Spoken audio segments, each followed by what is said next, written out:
নমস্কাৰ Assamese girl new creation চেনেলৰ মোৰ অন্য এটি ভিডিঅ'লৈ আপোনালোক সকলোকে স্বাগতম জনাইছোঁ। আজি আপোনালোকৰ বাবে লৈ আহিছোঁ এটি নতুন ভিডিঅ'। আমি সচৰাচৰ দেখি থকা জবা ফুল ব্যৱহাৰ কৰি কেনেদৰে উপকৃত হ'ব পাৰোঁ সেই বিষয়ে এই ভিডিঅ'টোত আপোনালোকলৈ আগবঢ়াম। আপোনালোকে ভিডিঅ'টো স্কিপ নকৰাকৈ চাব বুলি আশা ৰাখিলোঁ। জবা ফুল অসমৰ এবিধ থলুৱা ফুল হয় আৰু এই জবা ফুল বহু প্ৰকাৰৰ আছে। বিশেষকৈ ৰঙা জবা এবিধ প্ৰসিদ্ধ ফুল আৰু এই ফুল সকলোৱে চিনি পায়।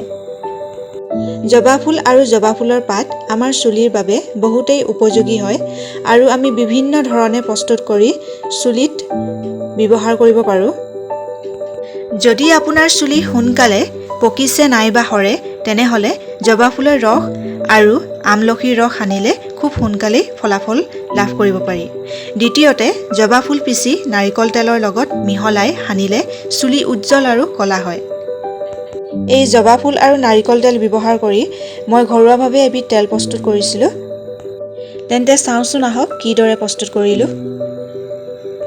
ইয়াতে মই সকলোখিনি সামগ্ৰী গোটাই লৈছোঁ।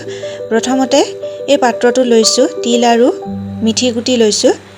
যিহেতু তিলে আমাৰ চুলিৰ গুৰি শক্তিশালী কৰে আৰু ইয়াত উপলব্ধ উচ্চ পৰিমাণৰ ওমেগা ফেটি এচিডে চুলি দীঘল হোৱাত সহায় কৰে আৰু চুলি ফটা ভাল কৰে। লগতে মিঠি গুটিও আমাৰ চুলিৰ বহুখিনি উপকাৰিতা আছে। আৰু এয়া জবা ফুল ছিঙি ল'লোঁ, লগতে পাতো লৈছোঁ। আমি জবা ফুলৰ পাত বিভিন্ন ধৰণে চুলিত ব্যৱহাৰ কৰিব পাৰোঁ। আৰু লগতে লৈছোঁ ফ্ৰেছ নৰসিংহৰ পাত।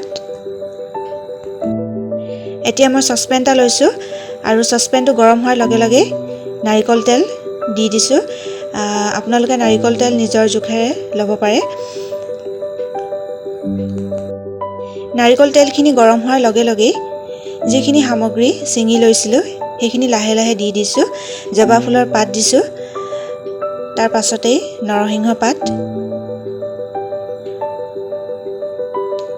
তাৰ পাছতে দিছোঁ জবা ফুল দিছোঁ আৰু এইখিনি অলপ সময় উতলি থাকিবলৈ দিম তেলতে। আৰু আপোনালোকে যদি কোনোবাই এইদৰে বনাই চুলিত ব্যৱহাৰ কৰিম বুলি ভাবিছে তেন্তে এই কেঁচা সামগ্ৰীখিনি আপোনালোকে মিক্সিত পিচি ল'ব পাৰে। একেবাৰে শেষত দিছোঁ তিল আৰু মিঠি গুটি, আৰু যদি আমলখি থাকে আমলখিও দিব পাৰে। আৰু এই মিশ্ৰণটো আমি 6 মিনিট সময় এইদৰে উতলি থাকিবলৈ দিব লাগিব। একেবাৰে সহজ হয় আৰু এই ভিডিঅ'টো মই ইউটিউবত চাইছিলোঁ আৰু মই নিজে ট্ৰাই কৰি চালোঁ আৰু চুলিত মই ব্যৱহাৰ কৰিও চালোঁ, বহুতখিনি সুফল পাইছোঁ। সেয়েহে আপোনালোকলৈ এই ভিডিঅ'টো আগবঢ়ালোঁ। আপোনালোকেও ট্ৰাই কৰি চাব পাৰে আৰু কমেণ্ট কৰি জনাব কেনেকুৱা পালে।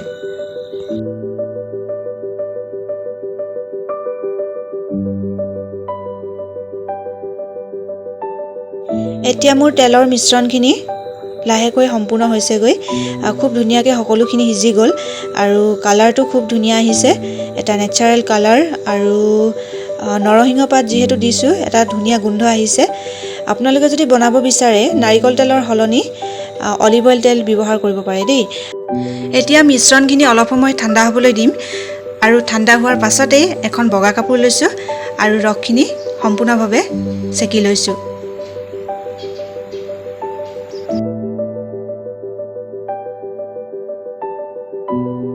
গোটেই তেলখিনি চেকি ল'লোঁ। এয়া মোৰ তেল ৰেডি হৈ গ'ল চুলিত লগাবৰ বাবে।